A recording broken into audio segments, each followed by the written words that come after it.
Eto po, pag-usapan natin yung bagong laglagan na di umano maraming nagmemensahe sa akin na si Amy, si Torre at si Claire ay nakahanda ng ilaglag, ibagsak ang trono. Ay, wag gano'n. May masasali ka kay Rocket tsaka kay Maharlika sa inciting to sedition. Hindi po. Nako, ay nako. Mamaya din pag-uusapan natin yung mga vloggers na yan. No? But anyway, ito po ang kumakalat na balita ngayon no, sa social media. Siguro sa dahil may marami nagme-mensahe, handa ng iwan si Bongbong Marcos. Ayun, tingnan natin. Lumagapak ang approval at trust ratings ni Pangulong Bongbong Marcos itong Marso. Pero ang numero ni Vice President Sara Duterte tumaas. Nasa frontline na balitang yan si Maricel Halili. Sa ulat ng Bayan Survey na isinagawa ng Tindi, no? February, 42%. March, 25% na lang ang approve kay Marcos. Yan. Ayaw nyo sa itim, paputi na ng paputi. Kita nyo? Baka mamaya mag-i-speech ka, may puti sa ilong. Bumabagsak na. Okay, nagsasalita na. Pulse Asia mula March 23 hanggang 29, bumaba ng 17 puntos ang approval rating ni Malaki yan, 17 points. I mean, ano yan? 30+% ang ibinaba. Di ba? Malaki yan. Kasi 42% bumaba ng 25. So, almost, kalahati. Halos ang ibinaba. Ganyan po katindi. Pangulong Bongbong Marcos sa 25% mula sa 42% noong Pebrero.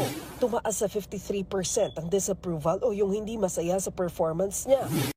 Tumaas pa ang disapproval. Balikan natin. From 32% naging 53. So again, ilang percentage? Alam mo, matindi yan, Matindi po ito. Kung si Marcos nakikinig sa sitwasyon, siya ay hindi bangag. Siya ay nakikinig sa agos.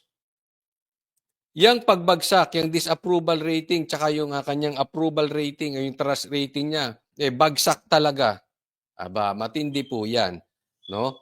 Dapat aware na dyan si Marcos na it's about time makinig siya sa sigaw ng taong bayan. Sa performance niya, sumadsad din sa 25% mula 42% ang trust rating o yung mga nagtiwala sa Pangulo.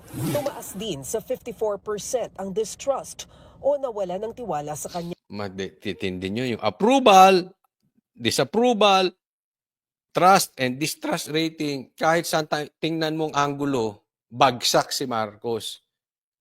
Walang tiwala ang taong bayan sa kanya, ayaw na ng approve. Ngayon, ito po titingnan natin. Pag ang presidente po, ganyan ang lagay, baka magkaroon po tayo ng leadership vacuum. Kasi yung kanyang mandato ay nawawalan na ng tiwala ang taong bayan na kung saan saka siya nakakuha ng mandato. And we all know, yung mandato niya ay galing kay BP Sara. Alam naman natin ba't ito nanalo It's because of BP Sara. Diba? Kung hindi naman siya sinuportahan ni BP Sara, hindi ito mananalo, hindi ito makakabalik. Ngayon, bagsak pa ang rating, bagsak pa ang approval, bagsak ang trust rating. Anong mangyayari dyan? Yung mandato niya bawas na. Legally, yes, he is the president. But of course, power comes from the people. Tatandaan natin, lahat ng kapangyarihan ng leader, pag wala ang suporta, there is a possibility magkakaroon tayo ng parang vacuum of leadership. Yung nandodoong na leader is just a title. Pero walang backup ng tao, walang suporta ng taong bayan, and that is very dangerous for President Marcos, and that is very dangerous also for the Filipino people. Kaya napaka-importante nito, Marcos, na ibalik mo ang tiwala ng taong bayan. Kasi delikado nga para sa'yo, delikado pa rin sa buong Pilipinas. Hindi po pwedeng magbibingi-bingihan ka and palalagpasin mo tong sitwasyon na ito. Kasi may mga bagay-bagay na hindi mo pwedeng dadaanin lang kay Claire. Hindi, may mga bagay-bagay na hindi po pwedeng dadaanin mo lang kay Torre. May mga bagay na dapat talaga nakikinig ka. Katulad na lang nung pagpapadrag test. Marcos, that is a very big thing. Kahit anong sabihin ng mga kakampi mo, kahit anong paliwanag na gawin ni Claire Castro, kahit anong paninira na gawin ni Claire Castro kay Duterte, the fact remains that people think that you are an addict. Totoo or hindi, that is not the issue. The issue here is the trust. You cannot bring back that trust na meron ka na ibinigay sa iyo ng taong bayan unless you take the drug test. Hindi ka masasalba ni Torre, hindi ka masasalba ni Claire, hindi ka masasalba ni Boying, huwag ka magtago sa pantalon ng kung sino man, huwag ka magtago sa saya ng kung sino man. Harapin mo so that you can solve the problem. The more kang tumakbo, yung distrust rating na yan, babagsak pa yan. Takbuhan mo ng takbuhan ng problema, babagsak at babagsak yan. And all you have is the title and of course yung makinarya, yung pera ng taong bayan. Pag naubos yung pera ng taong bayan, how can your title hold on? That will be the problem. Next thing you know, baka mamaya the military, maybe the politicians, bibitaw na rin sa'yo. Diba? So, makinig ka sa taong bayan. Yan ay maliwanag na sigaw ng taong bayan. Yan po ang iniiyak ng taong bayan. Yang distrust rating, yang distrust nila sa'yo, yan ay sigaw ng bawat Pilipino, iyak ng bawat Pilipinong nagugutom. The least thing you could do is to cover up that with Boying Rimulya, John Vic Rimulya, Abalos. Walang mangyayari dyan. Maniwala ka, BBM. With all the support, with all the pagtatanggol ni Claire sa'yo, you're still going down. Bakit duwag ka eh? Tumatakbo ka sa katotohanan. Being a leader should face the problem. The more kang tumakbo, the more nakikitaan ng taong bayan that you are weak. Kung bumaba ang ratings ng Pangulo, tumaas naman si Vice President Sara Duterte. Umakyat sa 59% ang approval rating ng vice Tingnan mo tumaas ng 59%, tumaas si Bibi. noong Marso mula sa 52% noong Pebrero. Ang kanyang trust rating tumaas sa 61% mula 53%. Wala pang komento rito sina Pangulong Marcos. Wala talaga siya makukomentaryo dyan. Alam mo yan, ha? Big turnaround yan. Bakit?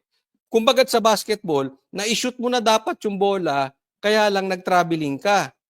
At because of your traveling, nakashoot yung kalaban, naka 3 points pa. So that is not just 3 points ang nawala sa'yo or 2 points ang nawala sa'yo. That is a 5-point swing. Kung titingnan natin sa basketball, why? Because you lost 2 points at yung dahil doon naka 3 points yung kalaban. So that is a 5-point swing. Same thing here. Bumagsak ka tapos tumaas si VP Sara, malaki po yun. Now, BBM, you have a problem. If you will really analyze this, yung mandato mo galing sa taong bayan, wala na. Or bumababa na. Kumbagat sa isang sakit, you are in an emergency case. Hindi pwedeng pupunta ka kay Claire at gagamutin ka. Hindi pwedeng pupunta ka kay Torre at may pahuhuli ka. Pumunta ka na sa emergency section para magamot yung sakit mo. Ganyan yan, nasa emergency section ka na. Delikado ka dyan, Marcos. Okay, hindi tayo nagbibigay, baka sabihin, inciting to sedition. We are just talking about facts. You have a problem and the Philippines have a problem. The Filipino people is crying out. Diba? So, ano yan? Dapat sagipin na yan. VP Sara.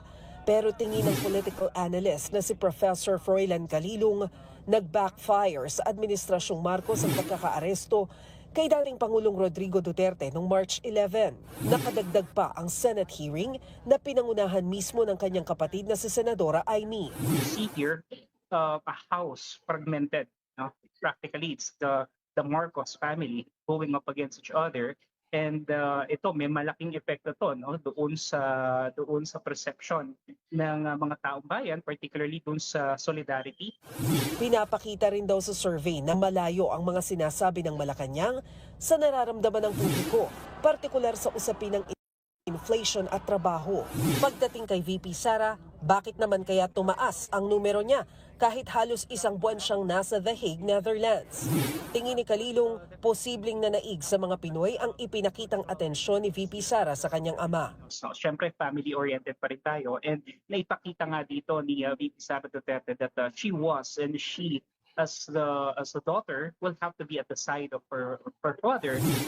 Sa pareho ring survey, nabawasan ng 8 puntos ang Lahat to, lahat bagsak. Marcos bagsak, Chis Escudero bagsak, Martin Romualdez bagsak, si VP Sara taas. Pag hindi pa naman kayo nakinig dyan, kabobo na ng political strategist ninyo. Kabobo ng political advisor ninyo. Huwag kayong alam mo, Marcos, huwag ka maniniwala dyan. Baka mamaya, niloloko ka ng mga tao sa paligid nila, ikaw, nakikinig ka ng nakikinig sa kanila, habang yung mga tao sa paligid mo nangungurakot. Hindi po tayo nagbibintang ha, but that is a possibility. Kasi lahat ng diskarte mo, Marcos, mali eh. And if you will look at it, sablay yung mga nagpapayo sa'yo. And possibly, because of that, namamayagpag yung mga nakapaligid sa'yo, tuloy-tuloy nagtatrabaho sa kurakot. Again, hindi tayo nagbibintang. But that happened before. Sa isang politiko, sa isang presidente na inutil yung presidente at ang nagpapatakbo yung nasa kapaligid. Mag-iingat ka, Marcos. Because what you are doing is a dead end. Is a political suicide. Kaya nga kung ako anak mo, ako si Sandro, sisisantihin ko yung mga nakapaligid sa'yo na mga political advisor. Mali yan binibigay sa yung payo. Tanong, kung ako anak mo, kung ako si Sandro, pag sisisigawan ko yung mga tao sa paligid mo, pagbababatukan ko yan. Mali yung binibitawan nilang diskarte para sa'yo. At sinong bumabagsak? Ikaw. Sino ang nangkikinabang? Possibly, sinong nakikinabang sa pera? Possibly, sinong nakakakurakot? Diba? Kaya nga, Marcos, magising ka na. Baka mamaya, all you know, tandaan mo to ha, kasi may mga nagsasabi po, may mga natatanggap ako mensahe. Lahat ng pagtatanggol sa'yo ni Claire, nagbabackfire. Nung una, sa totoo lang ha, naiinis ako kay Claire, but I think she was effective before. Okay? Sa party nyo ha, sa party ng mga BBM, mga Marcos, I think she was effective before. But now, nagiging inefficient na si Claire. Bakit? Wala na siyang ibang rason at the same time, wala naman siyang pinapakitang programa ng gobyerno. Tapos, yung mga komentaryo niya ngayon is all about Duterte na sablay na. Noong una, nakakainis for us dahil alam natin hindi totoo. But now, parang nakakatawa na lang. Yung napaka-OA, ang corny na. Di ba? Sablay si Claire. Tingnan mo, kinuha mo si Claire. After mong kinuha si Claire, dumadaus-dos ang iyong rating. In short, she is ineffective. Si Torre, pre-promote mo dahil di umano sa trabahong ginawa niya kay Pastor Kibuloy at kinidnap niya si Tatay Digong. Anong nangyari sa iyo? Dumadaus-dus ka. These people nakikinabang. Si Claire nakakapag-vlog, nakikilala. Si Torre na po-promote, hindi natin alam kung may financial assistance pa. Tapos yung rating mo bumabagsak. Yung mga tao sa paligid mo, I think they are using you. In my opinion, they are using you dahil may pakinabang sila, then ikaw bumabagsak.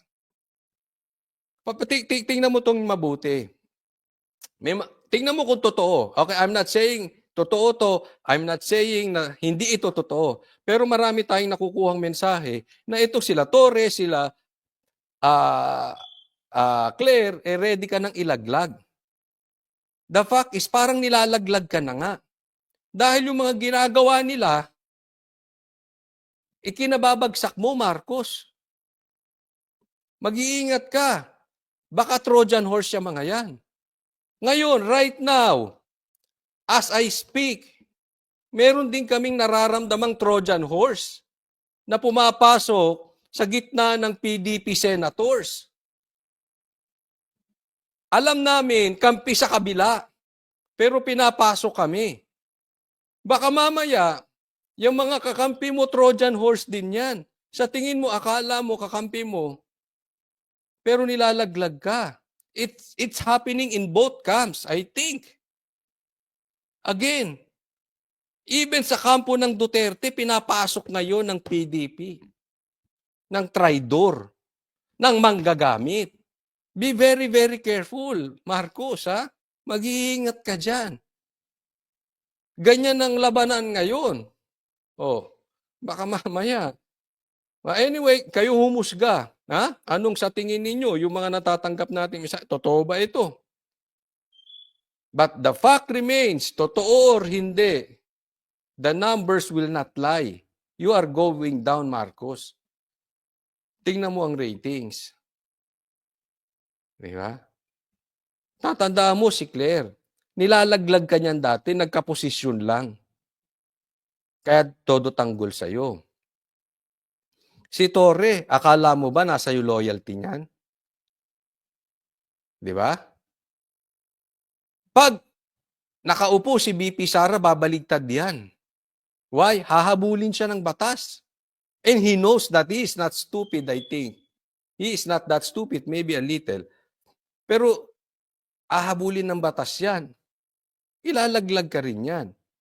Hindi natin alam kung meron na rin niyang kuntsabahan sa loob. Maybe you know it. Hindi mo alam. Mamaya, magkakakampi na yan. Si Amy, si Torre, at saka si Claire. Mag-iingat ka lang. Okay, I'm not saying na totoo yan. Okay? What I'm saying, makinig ka sa taong bayan. May problema tayo. Approval rating ni Senate President Chis Escudero habang 3 puntos ang nabawas kay House Speaker Martin Romualdez. Wala pa silang komento rito. Nagbabalita mula sa